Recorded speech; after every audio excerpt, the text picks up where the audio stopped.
Painting is poetry that is seen rather than felt, and poetry is painting that is felt rather than seen. A painter should begin every canvas with a wash of black, because all things in nature are dark except where exposed by the light. Once you have tasted flight, you will forever walk the earth with your eyes turned skyward, for there you have been, and there you will always long to return. It had long since come to my attention that people of accomplishment rarely sat back and let things happen to them. They went out and happened to things. The painter has the universe in his mind and hands. One can have no smaller or greater mastery than mastery of oneself.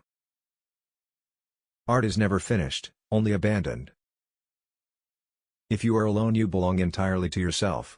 If you are accompanied by even one companion, you belong only half to yourself, or even less in proportion to the thoughtlessness of his conduct, and if you have more than one companion, you will fall more deeply into the same plight.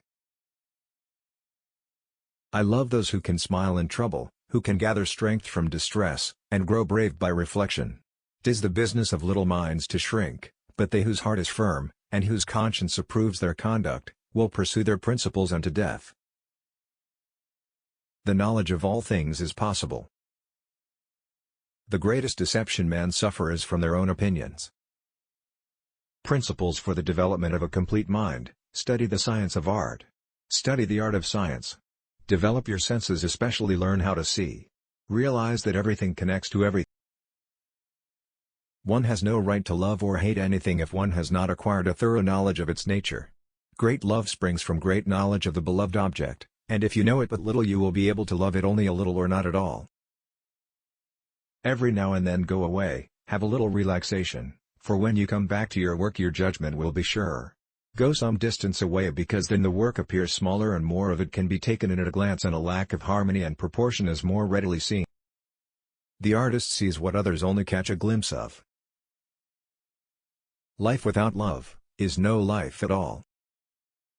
Patience serves as a protection against wrongs as clothes do against cold.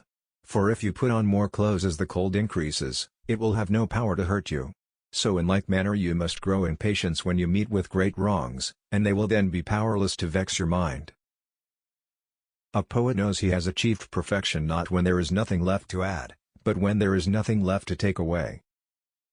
He who loves practice without theory is like the sailor who boards ship without a rudder and compass and never knows where he may cast. We must doubt the certainty of everything which passes through the senses, but how much more ought we to doubt things contrary to the senses, such as the existence of God and the